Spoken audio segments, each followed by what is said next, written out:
Hello दोस्तों, स्वागत है आप सबका मेरे YouTube channel Sachin education hub पर। तो दोस्तों, आज हम रिप्लेसमेंट थ्योरी के न्यूमेरिकल्स करने जा रहे हैं। और मोस्टली जो हम न्यूमेरिकल्स करेंगे उसमें ये 4 केसेस इन्वॉल्व हैं। और इन 4 केसेस में हम आज पहले 2 केसेस के न्यूमेरिकल्स करने वाले हैं। ठीक है जी, और बाकी के हम नेक्स्ट वीडियो में डिस्कस करेंगे।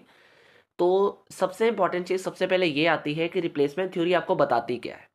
तो एक छोटी सी लाइन में बता देता हूँ कि देखो, जैसे जैसे आपका आपने कोई इक्विपमेंट यूज़ कर रहे हो आप अपनी फैक्ट्री के अंदर, तो इक्विपमेंट जैसे जैसे टाइम आगे जाता जाएगा उस इक्विपमेंट की एफिशिएंसी कम होती जाएगी और उसको मेंटेन करने की कॉस्ट बढ़ती जाएगी। तो इस चीज़ के लिए हमें ध्यान देना पड़ेगा। तो इसके लिए सबसे ज़रूरी चीज़ क्या है, उस इक्विपमेंट को रिप्लेस कब किया जाए या रिप्लेस करना ज़रूरी हो जाता है। लेकिन क्वेश्चन मार्क ये लग जाता है कब करना है। अब हमने तो कब करना है और किस प्रोडक्ट को मतलब किस इक्विपमेंट को रिप्लेस करना है, ये ज़रूरी आ जाता है हमारे सामने क्वेश्चन। तो इस क्वेश्चन का सॉल्यूशन देखने के लिए हमें रिप्लेसमेंट थ्योरी के कुछ न्यूमेरिकल्स करने पड़ेंगे। तो उनमें से आज हम पहले 2 केसेस डिस्कस करने वाले हैं। तो चलिए शुरू करते हैं रिप्लेसमेंट थ्योरी के न्यूमेरिकल्स। तो शुरू करने से पहले एक छोटी सी इन्फॉर्मेशन, अगर आप में से किसी भी स्टूडेंट को कोई कॉमर्स सब्जेक्ट से रिगार्डिंग नोट्स चाहिए तो आप मेरे टेलीग्राम चैनल से ले सकते हैं। चैनल का लिंक आपको वीडियो डिस्क्रिप्शन में मिल जाएगा। और अगर आप में से कोई स्टूडेंट को किसी सब्जेक्ट के रिगार्डिंग थोरेटिकल है या प्रैक्टिकल है कोई क्लासेस भी चाहिए तो वो भी हमसे ले सकते हैं। उसकी भी आपको डिटेल सारी वीडियो डिस्क्रिप्शन में प्रोवाइड कर दी गई है। तो चलिए करते हैं स्टार्ट। हाँ जी, तो अब केस हमने जो 2 केसेस हमने करने हैं उसमें केस नंबर 1 क्या है कि हमने उन आइटम्स को रिप्लेस करना है जिनकी वैल्यू टाइम के साथ साथ तो मतलब जिनकी एफिशिएंसी टाइम के साथ साथ डिक्लाइन हो रही है, लेकिन उसमें मनी वैल्यू में कोई चेंज नहीं आ रहा। और दूसरा केस है जिसमें वो आइटम जिनकी टाइम के साथ वैल्यू तो एफिशिएंसी तो कम हो ही रही है, लेकिन मनी वैल्यू भी साथ में अगर कम हो रही है तो वो वाला केस। एक में मनी वैल्यू कांस्टेंट रहेगी, उसमें चेंज नहीं आएगा। दूसरा केस है जिसमें मनी वैल्यू चेंज हो जाएगी। तो हमारे लिए सबसे इंपॉर्टेंट केस केस नंबर 2 ही है वैसे, बट केस नंबर 1 आपका बेस बना देगा रिप्लेसमेंट के क्वेश्चंस को कैसे करा जाता है उसके रिगार्डिंग। तो चलिए सबसे पहले केस 1 देख लेते हैं। केस 1 में आपके सामने क्वेश्चंस रखकर आपको समझ में आ जाएगा जल्दी से। आपको मेंटेनेंस कॉस्ट दे दी एंड रीसेल वैल्यू दे दी हर साल की, जो मशीन हमने खरीदी है कितने में, 7000 में। ठीक है जी। अब यहां पे नंबर ऑफ ईयर्स भी दे दिया आपको, मेंटेनेंस कॉस्ट दे दी, रीसेल वैल्यू दे दी। सारी चीजें हमारे पास गिवन है कि हर साल उस मशीन को मेंटेन करने की कॉस्ट कितनी है, और रीसेल अगर हम करना चाहते हैं 1 साल बाद, 2 साल बाद, 3 साल बाद, और कितनी कितनी उसको रीसेल करने की वैल्यू हमें मिल सकती है वो भी उन्होंने बता दी। ठीक है। अब सबसे पहले ये समझ लेते हैं कि सर हमने when should the machine replace, इसका डिसीजन किसके ऊपर बेस्ड करेगा। देखो, हमने निकालना है average annual cost. Average annual cost क्यों? क्योंकि जिस साल की मतलब जिस ईयर की एवरेज एनुअल कॉस्ट सबसे कम होगी उस साल को हम कहेंगे कि हमने अपनी मशीन को रिप्लेस करना बेटर है। मतलब उस ईयर को माना जाएगा ऑप्टिमल रिप्लेसमेंट पीरियड। ठीक है जी। तो जिस ईयर की एवरेज एनुअल कॉस्ट सबसे कम होगी, जिसको एएसी कहते हैं, उस साल में हम अपनी मशीन को रिप्लेस कर देंगे। इसको निकालने के लिए हमारे पास फॉर्मूला है, टोटल कॉस्ट को डिवाइड कर दीजिए number of years machine use, मतलब जितने नंबर ऑफ ईयर्स मशीन का इस्तेमाल किया गया है उसके साथ। ये पहले बता रहा हूं, ये केस नंबर 1 का ही फॉर्मूला है। जब हम केस नंबर 2 करेंगे तो ये फॉर्मूला बदल जाएगा। ठीक है जी। तो अब सबसे पहले क्वेश्चन आता है, सर टोटल कॉस्ट में क्या आएगा। टोटल कॉस्ट में आपके पास आएगी मेंटेनेंस कॉस्ट, या फिर ऑपरेटिंग कॉस्ट भी इसको कह सकते हो, या फिर आप रनिंग कॉस्ट भी इसको कह सकते हो, कुछ भी ले लो। ठीक है। Plus depreciation, plus depreciation.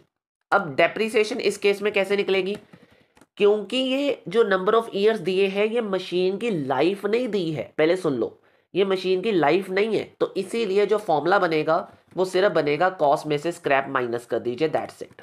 क्या करना है, कॉस्ट में से स्क्रैप माइनस कर देनी है बस। नंबर ऑफ ईयर यानी लाइफ ऑफ द ईयर, जो आपके मशीन की लाइफ है उसके साथ डिवाइड नहीं करना, क्योंकि यहां पे लाइफ नहीं दी है। पहले बता रहा हूं, यहां पे लाइफ नहीं दी है, इसीलिए उसको नंबर ऑफ ईयर से डिवाइड नहीं किया जाएगा। ठीक है जी। तो सिर्फ आपका फॉर्मूला क्या बनेगा, कॉस्ट में से स्क्रैप माइनस कर दीजिए। या यहां पे कॉस्ट क्या है, परचेज प्राइस। यहां पे कॉस्ट क्या है, परचेज प्राइस। तो आई होप सारी चीज़ें आपको क्लियर हो गई। अब करना कैसे है क्वेश्चन को देखिए ज़रा। पहले आप नंबर ऑफ ईयर्स लिख लेते हैं, 1 2 3 4 5 6 7 और 8 है आई थिंक, राइट। तो 8 नंबर ऑफ ईयर्स आ गए। अब सेकेंड आपने क्या लिखना है, मेंटेनेंस कॉस्ट कितनी है, 900, 1200, 1600, 2100, 2800, 3700, 4700 and the last one is known as 5900। ठीक है जी। अब मेरी बात ध्यान से सुनिएगा, अगर आपने पहले साल रिप्लेस नहीं करवाया, पहले बात तो ये यहाँ पे इसका ना क्यूमुलेटिव निकालना पड़ेगा, हमें क्या निकालना पड़ेगा, क्यूमुलेटिव मेंटेनेंस कॉस्ट निकालनी पड़ेगी। ऐसा क्यों सर, अगर सपोज मैंने पहले साल बेच दिया तो 900 रुपये लगेगी, पहले साल रिप्लेस नहीं करा तो 900 तो लगनी ही लगनी थी, 1200 अगले साल की है ना, वो पर ईयर की दे रहा है मेंटेनेंस कॉस्ट। लेकिन अगर मैं पहले साल नहीं बेचता, मतलब पहले साल रिप्लेस नहीं करता, दूसरे साल रिप्लेस करूंगा तो 1200 प्लस 900 मिला के लगेगी कॉस्ट आपकी। ठीक है, तो मेंटेनेंस कॉस्ट ऐसे करनी है आपने। अब क्यूमुलेटिव कैसे करते हैं, जो आंसर आया आपका प्लस नेक्स्ट ईयर की कॉस्ट, सिमिलरली जो आंसर आया आपका प्लस नेक्स्ट ईयर की कॉस्ट, जो आंसर आया आपका 3700 प्लस नेक्स्ट ईयर कितना है 2100 ऐड हो जाएगा। तो क्यूमुलेटिव क्या किया जाता है, जितना आंसर आया, ठीक है, पर ईयर का प्लस नेक्स्ट ईयर की कॉस्ट, जितना आंसर आया प्लस नेक्स्ट ईयर की नहीं, मैं उसी ईयर की कॉस्ट। ठीक है, एक बार दोबारा देख लो, 5800 प्लस उस साल की कॉस्ट कितनी है 2800, तो टोटल मिला के कितना हो गया 8600। तो इसी तरीके से बाकी आपने निकाल देनी है। ये लीजिए, डन। अब क्यूमुलेटिव भी हो गया। अब उसके बाद क्या करना है आपने, अब निकालनी है आपने डेप्रीसिएशन, जिसको नाम दिया गया है C-S। मैं ऐसे भी लिख सकता हूं और डेप्रीसिएशन भी लिख सकता हूं, जैसे आपको सही लगे।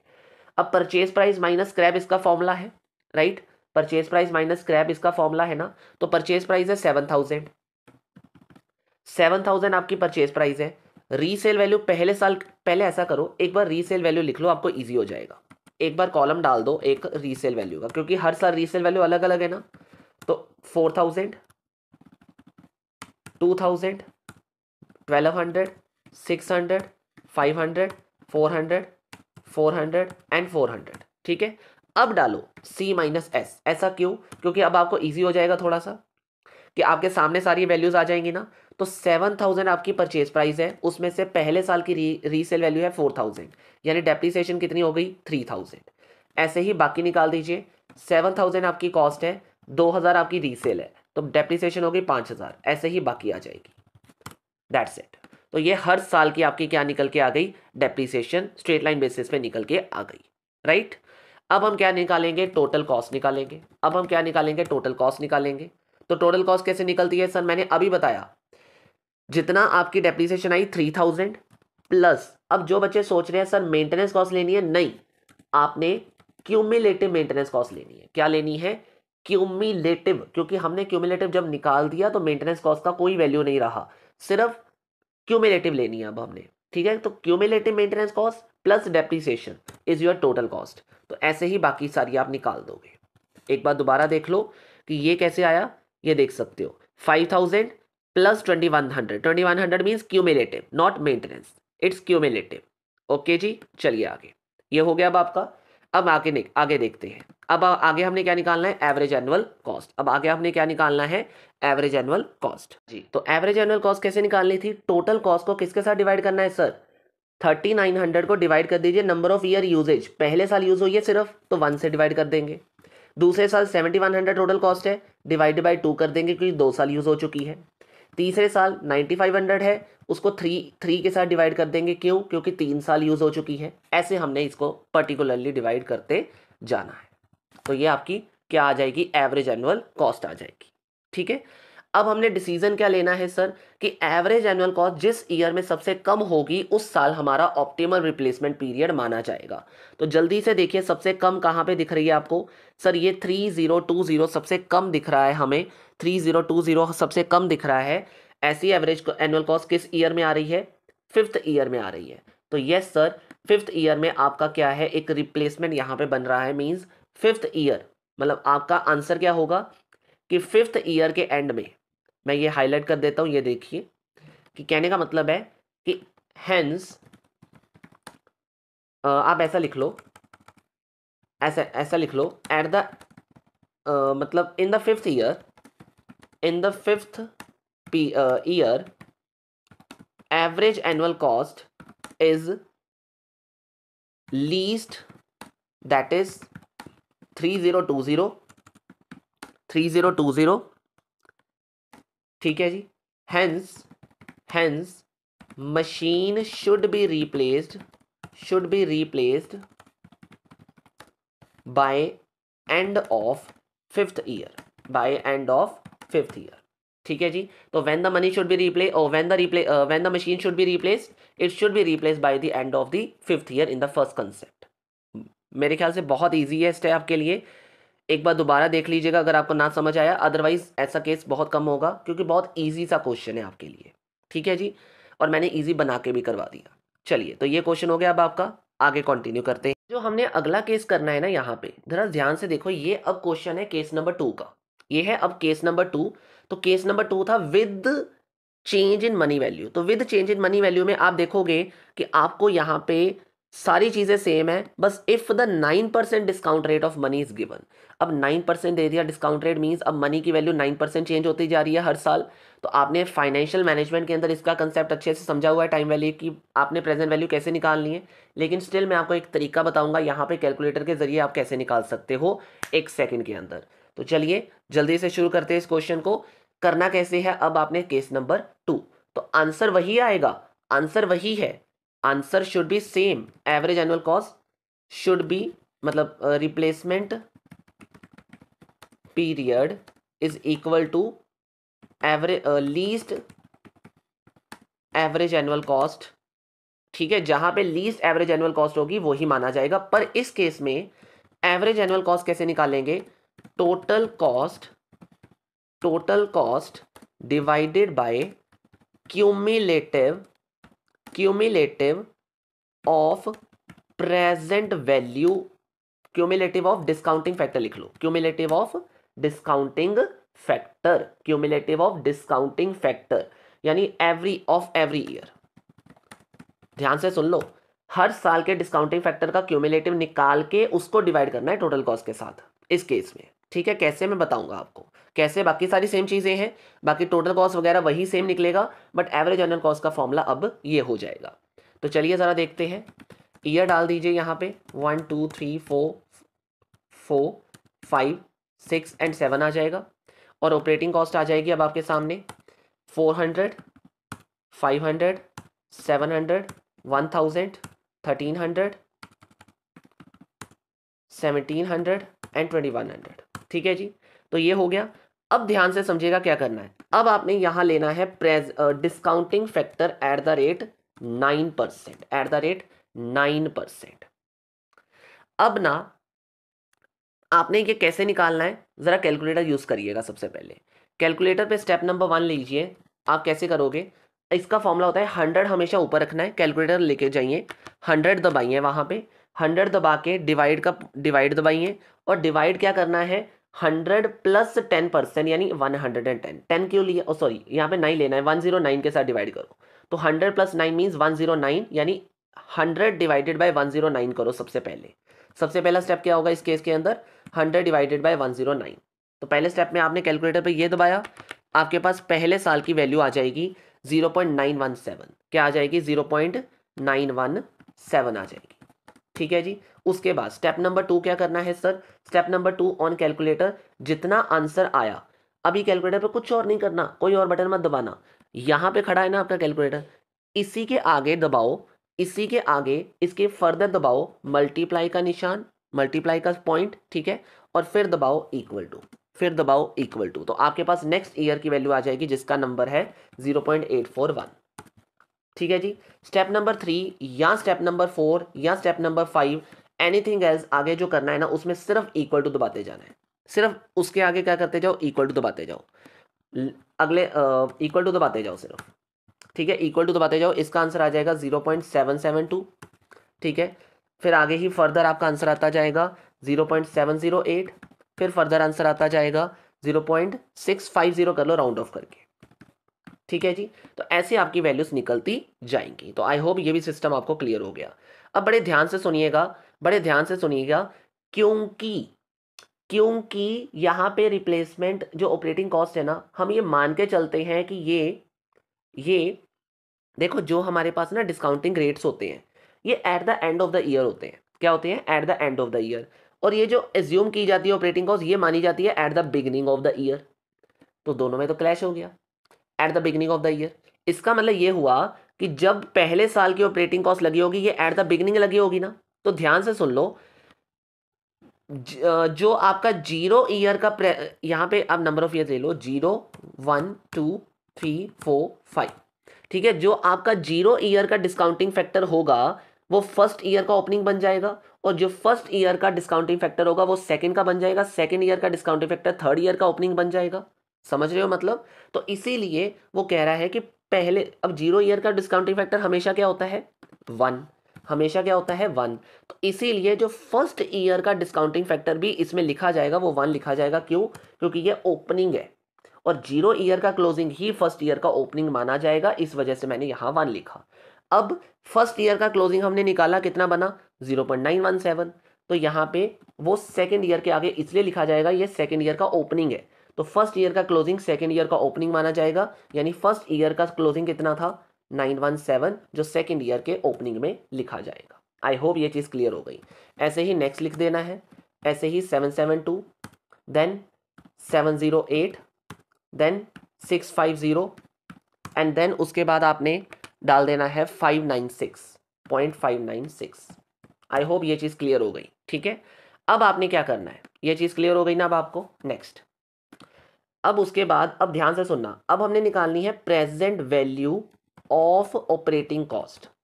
प्रेजेंट वैल्यू यानी जो ये ऑपरेटिंग कॉस्ट है ना इसकी प्रेजेंट वैल्यू नहीं है अभी हमारे पास। प्रेजेंट वैल्यू निकालने के लिए क्या करते हो आप अक्सर? जो वैल्यू दी है उसको प्रेजेंट वैल्यू के साथ मल्टीप्लाई, उसको डिस्काउंटिंग फैक्टर के साथ मल्टीप्लाई कर दो। तो 400 multiply by 1 400, 500 multiply by 0.917 it is 458.5। तो ऐसे ही फर्दर आपने करते जाना है। तो ये आ जाएगा आपके पास, ये आ जाएगा आपके पास। उसके बाद क्या करना है हमने? Present value of operating cost निकल के आ गई हमारे पास। नेक्स्ट फर्दर, अब आपका नेक्स्ट स्टेप क्या होगा? ध्यान से सुन लो, अब यहां तक काम खत्म हो गया, लेकिन क्या यही लेना है? नहीं, हमने इसका भी क्यूमुलेटिव निकालना है। क्योंकि मैंने आपको पहले बताया था कि क्यूमुलेटिव निकाल के ही आप टोटल करोगे। तो क्यूमुलेटिव निकालना है, जो अभी हमने निकाला क्यूमुलेटिव ऑफ प्रेजेंट वैल्यू, इस प्रेजेंट वैल्यू का क्यूमुलेटिव। तो कैसे निकलेगा? पहले का तो 400 ही है, सेकेंड ईयर का जो आंसर आया 400 प्लस 458.5, नेक्स्ट जो 858 आंसर आया उसमें इस ईयर की कितनी है? 588। तो ऐड होते जाएंगे। ठीक है जी, तो ये आपका क्यूमुलेटिव बन जाएगा। ध्यान से सुन लेना, ऑपरेटिंग कॉस्ट, फिर डिस्काउंटिंग फैक्टर के साथ मल्टीप्लाई करके प्रेजेंट वैल्यू, फिर प्रेजेंट वैल्यू जो आई है ऑपरेटिंग कॉस्ट की उसका क्यूमुलेटिव। अब ये फायदेमंद है, इन दोनों, इन किसी का भी कोई मतलब नहीं रहेगा अब। ठीक है, तो ये आ गया हमारे पास। उसके बाद अब हम C माइनस S यानी डेप्रीसिएशन निकालेंगे। क्योंकि यहाँ रीसेल वैल्यू है ही नहीं, तो हर ईयर में जो आपकी परचेज प्राइस है वही लिख दी जाएगी। क्योंकि यहाँ स्क्रैप वैल्यू है ही नहीं, तो जो आपकी कॉस्ट है सिर्फ वही आपके हर साल में आ जाएगी, वही आपके एवरी ईयर में आ जाएगी। ठीक है, तो टोटल कॉस्ट क्या है यहाँ पे? टोटल कॉस्ट आ जाएगी cumulative present value plus 5000 plus C minus S यानी डेप्रीसिएशन। ठीक है, तो ये दोनों को ऐड करके आ जाएगा। किन दोनों को? इन दोनों को ऐड करके टोटल कॉस्ट वैल्यू आ जाएगी। और क्योंकि अब हमें एवरेज एनुअल कॉस्ट निकालनी है और उसके लिए हमें एक चीज और निकालनी पड़ेगी, क्या? Cumulative discounting factor. ये कैसे निकालेंगे सर? ये देख रहे हो डिस्काउंटिंग फैक्टर पहले साल का कितना था? 1, तो 1 तो 1 ही रहेगा। दूसरे साल का क्यूमुलेटिव कैसे निकलेगा? जो 1 आया आंसर प्लस नेक्स्ट ईयर का डिस्काउंटिंग, मतलब इस ईयर का डिस्काउंटिंग फैक्टर। क्यूमुलेटिव जैसे निकालते हो वैसे निकालना है। जो आंसर आया आपका प्लस इस ईयर का डिस्काउंटिंग फैक्टर कितना है? 0.841, वो आ जाएगा। सिमिलरली इस ईयर का आंसर ये आया और इस ईयर का आपका क्या है? दैट इज डिस्काउंटिंग फैक्टर ये। तो इस तरीके से आपने क्यूमुलेटिव निकाल देना है। तो अब आपने जो एवरेज एनुअल कॉस्ट निकालनी है उसके लिए फॉर्मूला क्या था? Total cost divided bye cumulative discounting factor. तो ये आ जाएगा और इट विल बी आंसर। तो ये आपके आंसर्स आ जाएंगे, राइट। तो अब इसमें सबसे लीस्ट कहाँ है सर? 2045, 1920, 1891 एंड 1913। अब देखो 1920 के बाद 1891 देन 1913 अगेन आ गया। तो ये एक ऐसा साल लग रहा है जहां पे आपको सबसे कम एवरेज एनुअल कॉस्ट दिख रही है। तो yes sir, 6th year is that much year जहां पे सबसे कम एवरेज एनुअल कॉस्ट है। तो क्या लाइन आएगी? सेम वही लाइन आ जाएगी जो मैंने ऊपर आपको लिखाई, since in 6th year AAC is least, which means optimal replacement period is at the end of the 6th year. Machine should be replaced. Machine को at the end of the 6th year replace करवाना जरूरी है according to second case, ये कहा गया है। तो I hope ये भी केस आपको अच्छे से समझ आ जाना चाहिए। चलिए, हाँ जी, तो अब आपके पास एक और क्वेश्चन लेकर आया हूँ। ये आपके ऑलरेडी क्वेश्चंस पेपर में आ चुका है, लेकिन इस क्वेश्चन में बच्चे थोड़ा सा कंफ्यूज हो जाते हैं, क्योंकि इस क्वेश्चन में बाकी सब तो ठीक है। ये देखो, जैसे उन्होंने लिख दिया मशीन की कॉस्ट 10,000 है, ऑपरेटिंग कॉस्ट 500 रुपये पहले 5 सालों के लिए है, और फिक्स 6th ईयर, और उसके बाद हर साल 100 रुपये इंक्रीज होती जाएगी, 100 रुपीज़ इंक्रीज होती जाएगी। ये तो क्लियर हो गया। और डिस्काउंटिंग फैक्टर भी 100% है, 10% है। पॉइंट इज कि सर इसमें नंबर ऑफ ईयर्स कितने लेने हैं? तो मेरी बात ध्यान से सुनना कि जब आपके क्वेश्चन में नंबर ऑफ ईयर्स ना दिए हों, तब ये मान के चलो कि आपने उतनी देर तक क्वेश्चन करते रहना है अपने हिसाब से, उतनी देर तक नंबर ऑफ ईयर्स खुद लेते रहने हैं, और हर साल की अलग अलग एवरेज एनुअल कॉस्ट निकालते रहना है, जितनी देर तक एवरेज एनुअल कॉस्ट सबसे कम यानी लीस्ट नहीं आ जाती। सर इसका मतलब ये है नंबर ऑफ ईयर्स जो हमें दिए नहीं, इसका मतलब हमें खुद निकालना पड़ेगा हर साल एवरेज एनुअल कॉस्ट। यस, और हर साल निकालते चेक करना पड़ेगा कि किस साल ऐसी सबसे कम एवरेज एनुअल कॉस्ट है जिस साल में हमारी मशीन रिप्लेस करी जाएगी। तो एक बार बताता हूँ, ध्यान से सुनिएगा क्या करना है। तो ईयर ले लीजिए, आप एक्सपेक्टेडली 10 साल ले लीजिए, क्योंकि यहाँ पे 6th और मोर देन कहा है ना, तो इसका मतलब आप 10 साल मिनिमम ले लीजिए। अभी इतने ले लिए आपने। अब आपकी क्या है, उसके बाद उन्होंने ऑपरेटिंग कॉस्ट दी हुई है 500 रुपये पहले 5 सालों के लिए,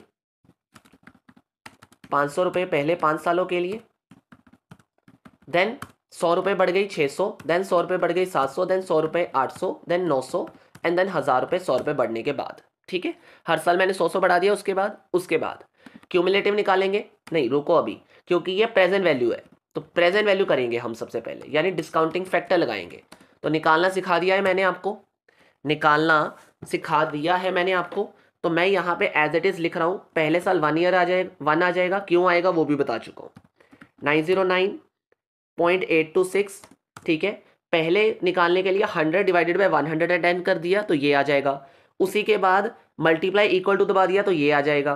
फिर सिर्फ इक्वल टू दबाओगे तो 751 आ जाएगा, देन 0.683 आ जाएगा, 0.620 आ जाएगा, 0.564 आ जाएगा, देन 0.513 आ जाएगा। ठीक है जी, देन 467 आ जाएगा, and then the last one is 0.424 आ जाएगा। ठीक है जी। अब उसके बाद प्रेजेंट वैल्यू निकालनी है किसकी? ऑपरेटिंग कॉस्ट की। कैसे निकालेंगे? दोनों को मल्टीप्लाई करके। बाकी सारा प्रोसीजर बिल्कुल सेम है, बाकी सारा। ठीक है जी। उसके बाद इसका क्यूमुलेटिव निकाल दीजिए। किसका? प्रेजेंट वैल्यू का। क्यूमुलेटिव और प्रेजेंट वैल्यू कैसे निकालेंगे? पहले साल तो 500 रहेगा, फिर 500 प्लस अगले साल जो ये 454 है उसको ऐड कर दो, फिर जो आंसर आया 954 उसमें 413 ऐड कर दो। ठीक है, यानी जो आंसर आता जा रहा है और उस साल की जो कॉस्ट है उसको ऐड करके क्यूमुलेटिव बनता जाएगा। अब क्यूमुलेटिव बन गया, अब क्या निकालेंगे? C माइनस एस यानी डेप्रीसिएशन। वो कितनी रहेगी सर? एस तो है नहीं, तो हर साल की कॉस्ट 10,000 ही रह जाएगी, क्योंकि कॉस्ट कितनी है मशीन की? 10,000, तो वो तो सेम रह जाएगी। पॉइंट हो गया सर। अब उसके बाद क्या निकालते हैं हम? Total cost. इतना सिंपल सा प्रोसीजर अब लग रहा है, राइट? तो क्या हो जाएगा? Cumulative plus cost depreciation. ठीक है जी। तो इसको क्या कर दिया जाएगा? सभी को ऐड कर दिया जाएगा, इन दोनों को ऐड करके ये आंसर आ गया। ठीक है। अब सबसे पहले क्या लेना है? क्यूमुलेटिव डिस्काउंटिंग फैक्टर, क्योंकि वो अब लेना जरूरी है। देन AAC यानी एवरेज एनुअल कॉस्ट निकाली जाएगी। अब डिस्काउंटिंग फैक्टर का एनुअल कैसे करेंगे? क्यूमुलेटिव कैसे करेंगे? 1 पहले साल का आ गया, देन 1 जो आंसर आया था प्लस इस साल का 0.909, फिर जो आंसर आया 1.909 उसमें इस साल का 0.826, ऐसे ही फर्दर हम करते जाएंगे। ठीक है जी।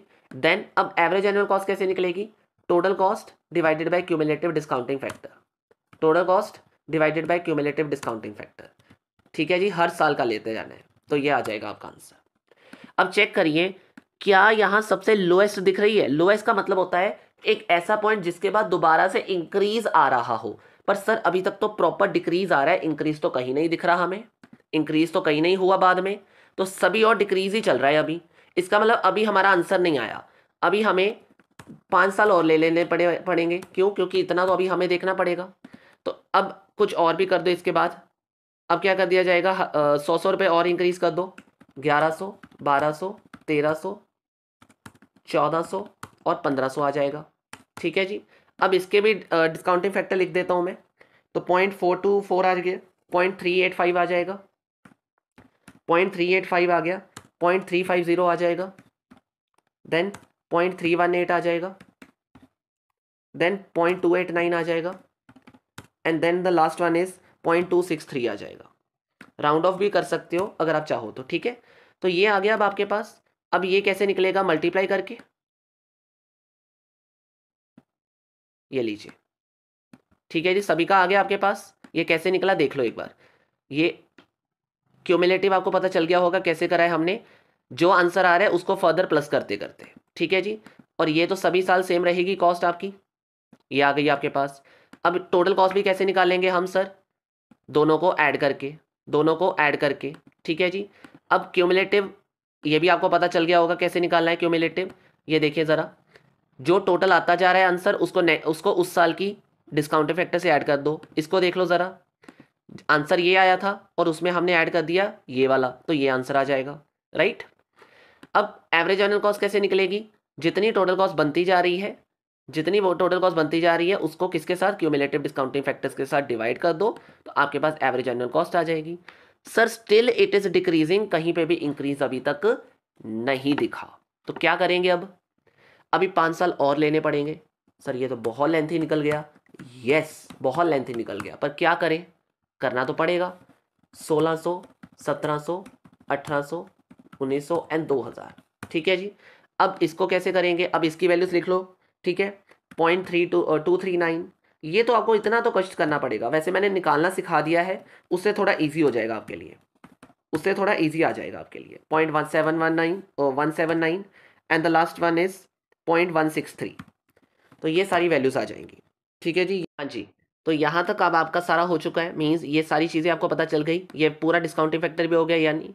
अब देखो, अब अगला केस क्या था? क्यूमुलेटिव। क्यूमुलेटिव तो आपको पता है ही कि जितना आंसर आया प्लस, प्लस क्या करना है आपने उसके बाद? अगले साल की प्रेजेंट वैल्यू जो हमने निकाली, इस साल की प्रेजेंट वैल्यू जो हमने निकाली। ठीक है, सिमिलरली जो आंसर आया और इस साल की प्रेजेंट वैल्यू 368 है वो ऐड कर दी, तो ये फर्दर हमने ऐसे ही सारी चीज़ें निकाल दी। कॉस्ट भी सभी साल की सेम रहेगी। ठीक है, अब टोटल कॉस्ट कैसे निकलेगी? दोनों को ऐड करके, you can check it here, दोनों को ऐड किया हुआ है हमने, राइट।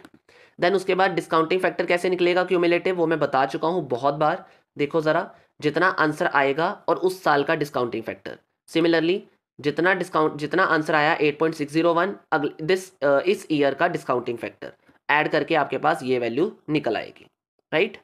एवरेज एनुअल कॉस्ट कैसे निकाली है sir? Total cost divided by discounting cumulative discounting factor, इन दोनों को डिवाइड करके, राइट।